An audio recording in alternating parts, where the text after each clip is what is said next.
we have an opportunity to hear God's Word, study it, and share our time together.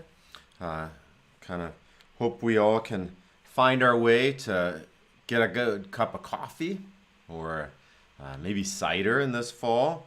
And so I've got my coffee brewed. I'm wearing today a jacket that says Pamoja. Pamoja is a Swahili word that means life together.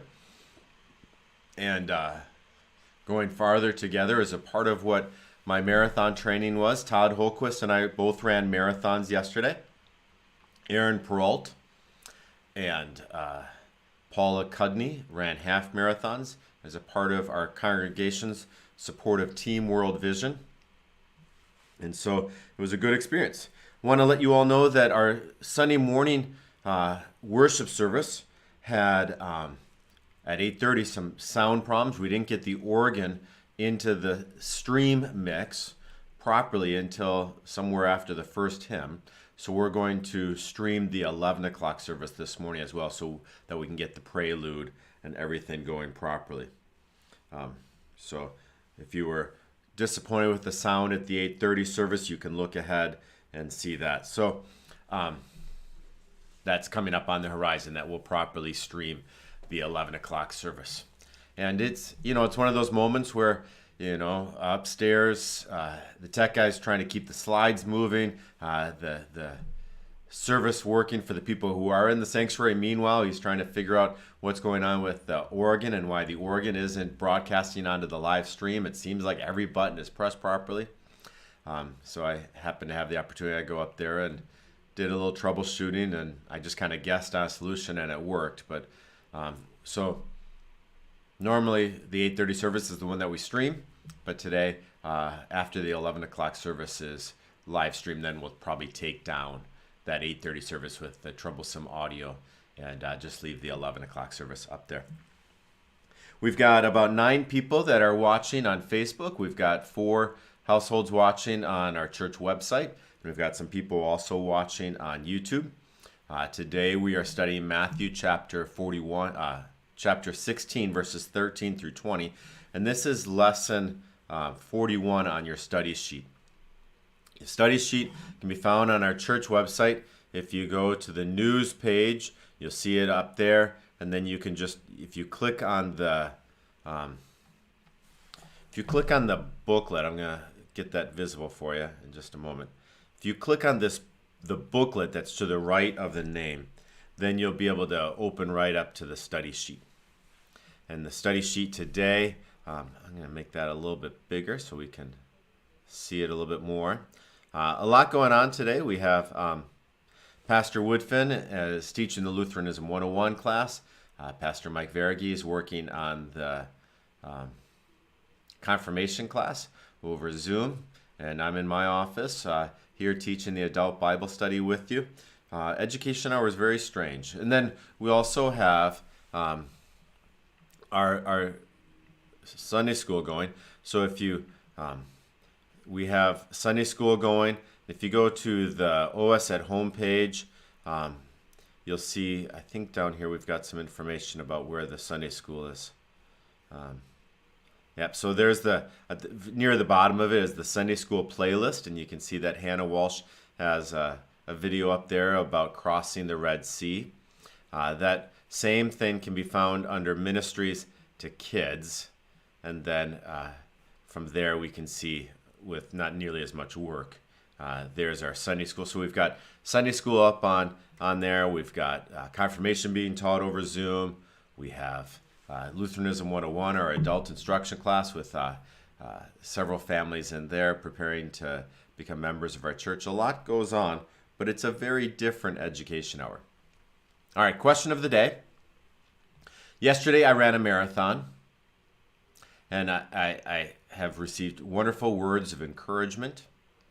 And what I want you to think of is, question of the day, what is something that a friend has done that you marveled at, that they had such courage to be able to do that? Now, don't write the marathon that I ran yesterday. That's off the books.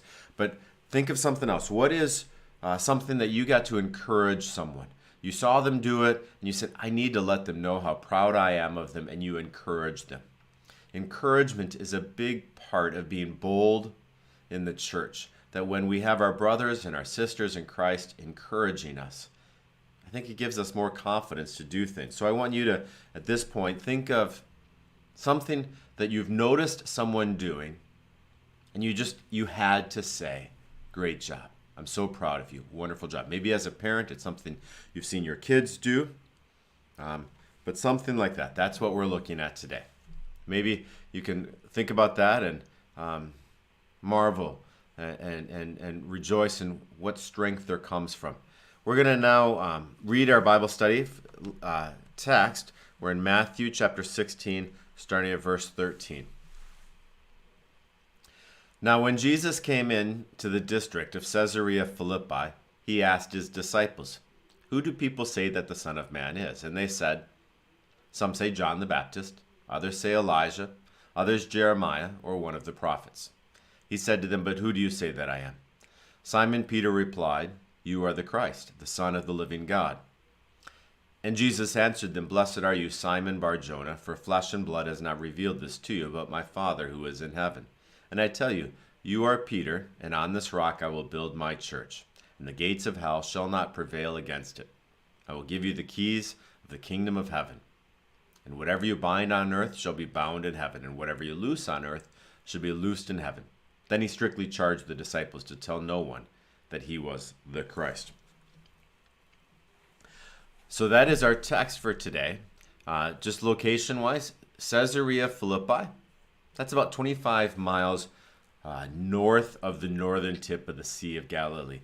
In Matthew, Mark, Luke, and John, all of them as they include locations where Jesus visits, Caesarea Philippi is the most northern and greatest distance that Jesus is ever described being from Jerusalem. So we have the physical location of Jesus being very far away from Jerusalem in terms of that time period. And he asks them the question, what are people saying? And this question of what do you think of Jesus? It's a question largely throughout chapters 11 and 16. We've had the authorities, the religious scribes, the crowds, the disciples, they're all wondering, what do we think of Jesus? Now, up to this point, probably the closest confession of faith to the fullness of the truth of who Jesus is comes from a woman who's not even from Judah, Israel. She's a Canaanite woman. So here we have Jesus outside of, far away from Jerusalem, asking the question, who do people say that I am? Oh, my wife reminds me that Jesus was in Egypt. So yes, in his adult ministry, this is the farthest he's away from Jerusalem. But yes, you're right, he did flee to Egypt. Good catch, my wife. Have mercy on me, O Lord, Son of David. Now, the disciples so far have also confessed about Jesus after he rescued Peter from his sinking during the walking on the water. Truly you are the Son of God. So they've got this confession that Jesus is the Son of God, that Jesus is amazing. But the disciples struggled to connect the dots. Even after making that confession, truly you are the Son of God, when the 4,000 people are hungry and they want to send him away, they struggle with what this means. So the question, number one on our study sheet, is who is Jesus Christ? It's an important one. Let's see how people had responded to that. So look back to our Bible text for today, verse 14. They said, some say John the Baptist, because John the Baptist had been killed by Herod. And so even John the Baptist speculates that possibly Jesus is John the Baptist back from the dead.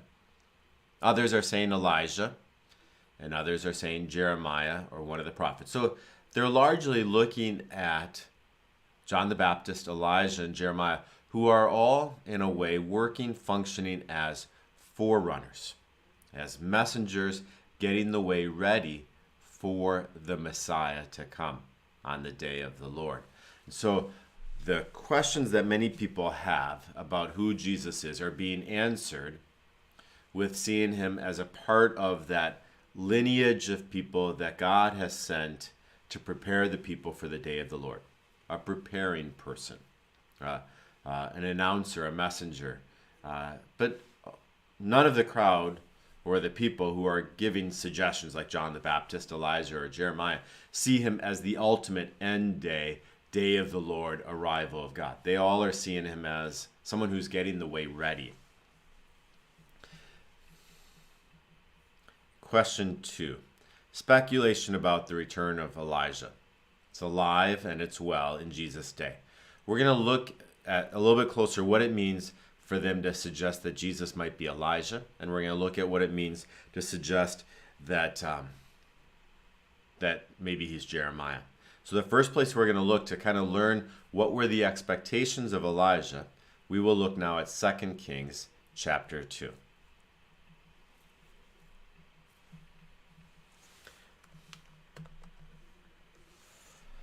So in 2 Kings chapter 2, we've got Elijah, and we're going to focus specifically on verses 1 through 14. We want to learn about who Elijah was. In the Old Testament, there's two men who have very similar names. There is Elijah and Elisha. Elijah comes before Elisha. And one way maybe to remember that just for your own kind of timeline of things is J comes before the S in Elijah. So sometimes when trying to remember people's names, it's very helpful for me when kids name their children in alphabetical order, because then I can remember the oldest is Charlie and then the second oldest is Henry. That's kind of helpful for me. Or in my family, the oldest is Henry, the second oldest is Lucas. My parents completely messed that up though. It goes Peter, Andrew, Evan. I mean, no one can remember our names by alphabetical order. Fortunately, all three of us are very different people growing up, so I think that helps people remember us. All right, so Elijah, that's who we're looking at. What's special about Elijah? Elijah was a prophet of the Lord. He was taken up to heaven by a whirlwind. So that's what is happening. Let's read now in chapter 2, verse 1 through 14 in 2 Kings. Now when the Lord was about to take Elijah up to heaven by a whirlwind, Elijah and Elisha were on their way from Gilgal. And Elijah said to Elisha, "Please stay here, for the Lord has sent me as far as Bethel." But Elisha said, "Please stay here, for the Lord has sent me as far as Bethel." But Elisha said, "As the Lord lives, and as you yourself live, I will not leave you." So they went down to Bethel. And the sons of the prophets who were in Bethel came out to Elisha and said to him, "Do you know that today the Lord will take up your master from over you?" And he said, "Yes, I know it. Keep quiet." Elijah said to him, "Elisha, please stay here, for the Lord has sent me to Jericho." But he said, "As the Lord lives, and as you yourself live, I will not leave you." So they came to Jericho. The sons of the prophets who were at Jericho drew near to Elisha and said to him, "Do you know that today the Lord will take away your master from over you?" And he answered, "Yes, I know. Keep quiet." Then Elijah said to him, "Please stay here, for the Lord has sent me to the Jordan." But he said, "As the Lord lives, and as you yourself live, I will not leave you." So the two of them went on. 50 men of the sons of the prophets also went and stood at some distance from them, and as they were both standing by the Jordan. So we've had them visiting different places, and they're warning Elisha, it's going to happen. He's like, "No, don't talk about it. Come on, I don't want it to happen." Now it's getting closer. It's going to happen. Elijah took his cloak, rolled it up, and struck the water, and the water was parted to one side and to the other, till the two of them could go over on dry ground. When they had crossed, Elijah said to Elisha, "Ask what I shall do for you before I am taken up from you." And Elisha said, "Please, let there be a double portion of your spirit on me." And he said, "You have asked a hard thing. Yet if you see me as I am being taken up from you, it shall be so for you. But if you do not see me, it shall not be so." And as they still went on and talked, behold, chariots of fire and horses of fire separated the two of them. And Elijah went up by a whirlwind into heaven. And Elisha saw it, and he cried, "My father, my father, the chariots of Israel and its horsemen." And he saw him no more. And he took his own clothes, tore them into two pieces. He took up the cloak of Elijah that had fallen from him, and went back and stood on the bank of the Jordan. Then he took the cloak of Elijah that had fallen from him, and struck the water, saying, "Where is the Lord, the God of Elijah?" And when he struck the water was parted to one side and to the other, and Elisha went over. Why did I read the whole thing? Partly just to see this transfer that happens between Elijah and Elisha, but also I want you to notice that the whirlwind, the chariots of fire taking up Elijah, means that he isn't dead, that he is still living. And for the people of Israel, this was a confidence that Elijah, who was still living, would come back. And that he had given his power for a time to Elisha, but they trusted that Elijah would come back, and that the spirit that was at work in Elijah would continue to be present among the people, preparing them for the day of the Lord. So this confidence that we as the people of God, we carry on the mantle, we carry on the work of Elijah, and we look forward to the day when Elijah returns. So the people who came after Elijah, especially Elisha, saw himself as a steward, as a manager of the message, waiting for the owner to come back. So it's kind of the perspective of Elijah. We're going to look now at Malachi chapter 4, verses 5 through 6 to see some of this day of the Lord return stuff that is coming that I've been referencing. So Malachi, if you got your Bible with you, find Matthew and just go back one. That's one way to find it. So in Malachi chapter 4, verses 5 through 6, it says, "Behold, I will send you Elijah the prophet before the great and awesome day the Lord comes." That is a big clue that people are looking for Elijah, because they want the great and awesome day of the Lord come. Because when the great and awesome day of the Lord arrives, that means that there's justice, that all of those who are trampled down will be rescued and restored.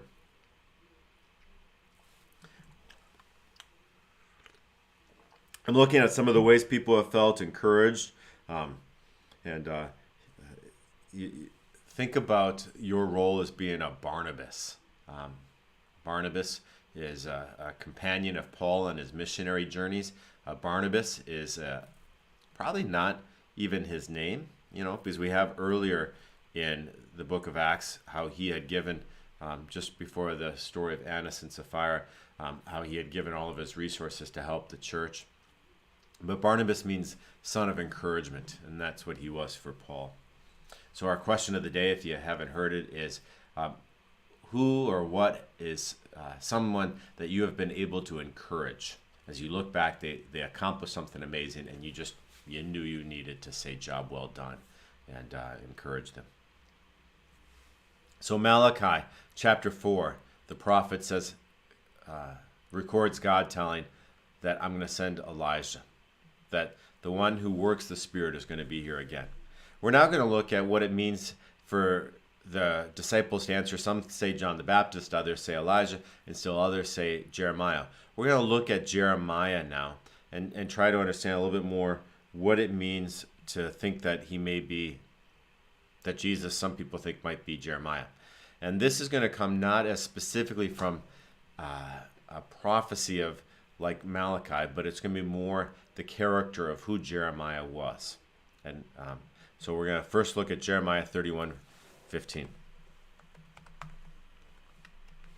Jeremiah 31:15 says, "The voice as a voice is heard in Ramah, lamentation and bitter weeping. Rachel is weeping for her children. She refused to be comforted for her children because they are no more." This is something that Matthew quotes during the killing of the innocents by Herod. And so we see the prophet of the book of Jeremiah getting kind of fulfilled during the ministry of Jesus. Next spot we're going to look at is Jeremiah 18, verse 2. Oops, not 28, 18. "Arise and go down to the potter's house, and there I will let you hear my words." And now another spot we'll look then is 32, 6 through 9.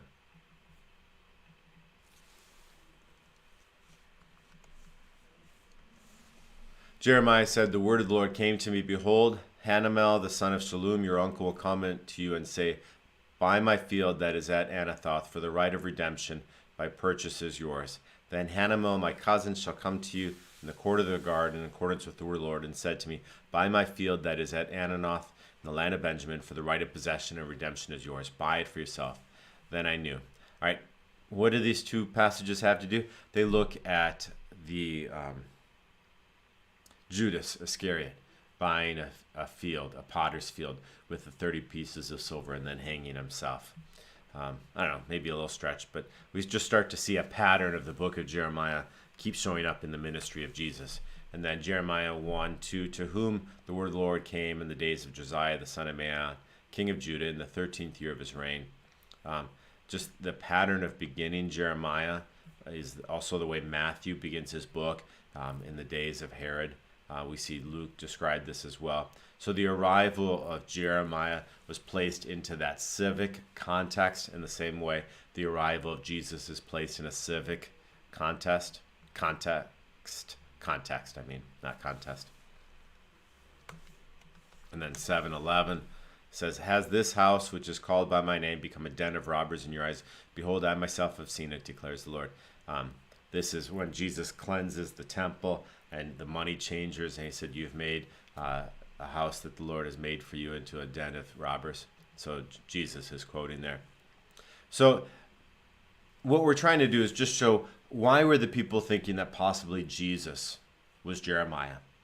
And it comes from just the pattern of ministry that Jesus has, that he shows companionship with the pattern of Jeremiah the prophet. How did Peter, as the spokesperson, now we're looking at question 4, respond to this question? So we want to go back now to Matthew chapter 16.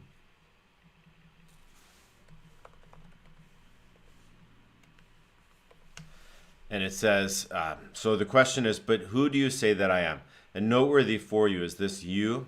But who do you? It's hard to tell in English, but that's not the second person singular pronoun in the words of Jesus. That would be the second person plural. So maybe if we would say it, you are, in verse 15. But who do you all say that I am? And so the question that Jesus is asking is not specifically only to Peter, but it is said to all of the disciples. But now Simon Peter replies on behalf of all of the apostles. This is the way we kind of look at this idea of the ministry of the disciples. And when Jesus asks the disciples, Peter responds, but Peter doesn't respond as a single voice. He responds as a voice on behalf of all of them.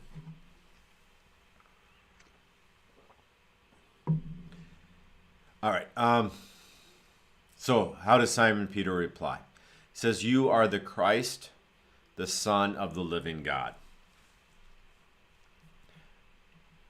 So what does that mean? You are the Christ, the Son of the living God.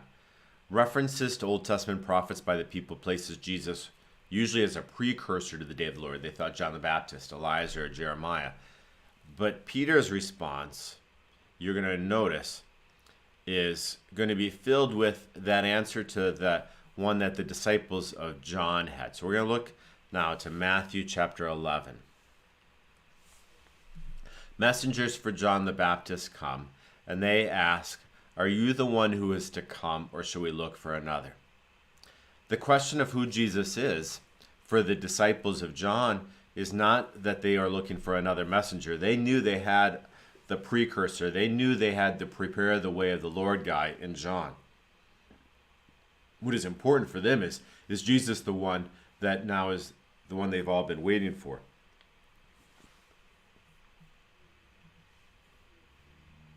How does it change your faith that Jesus is not just a prophet that comes before the end, but that he is the one?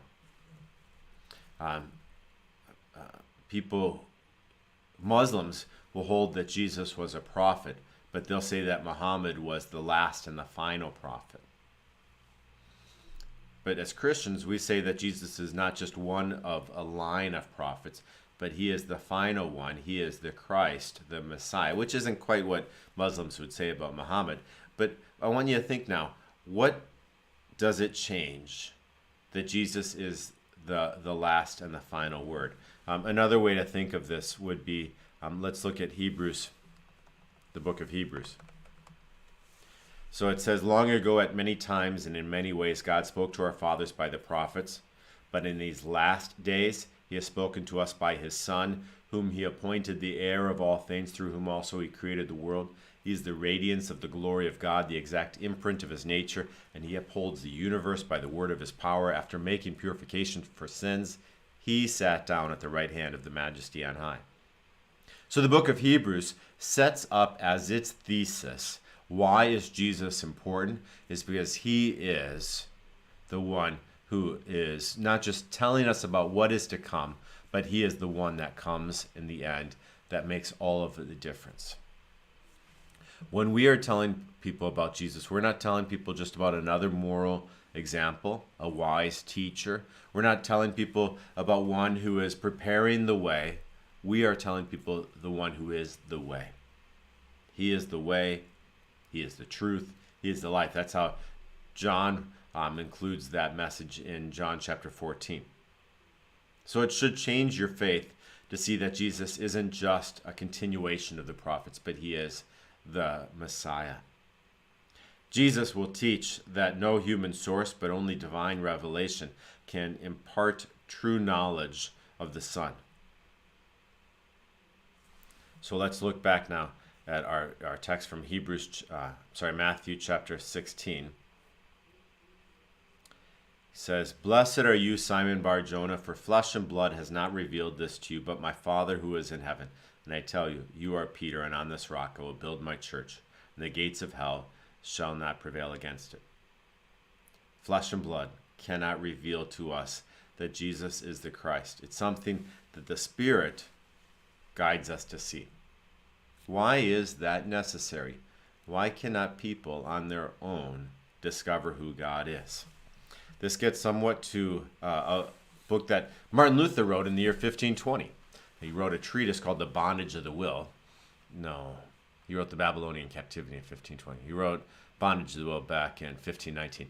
But The Bondage of the Will looks at how the human will is bound to see God as a wrathful judge seeking to punish us for our sins, and that our will is bound to keep trying to escape that judgment on our own.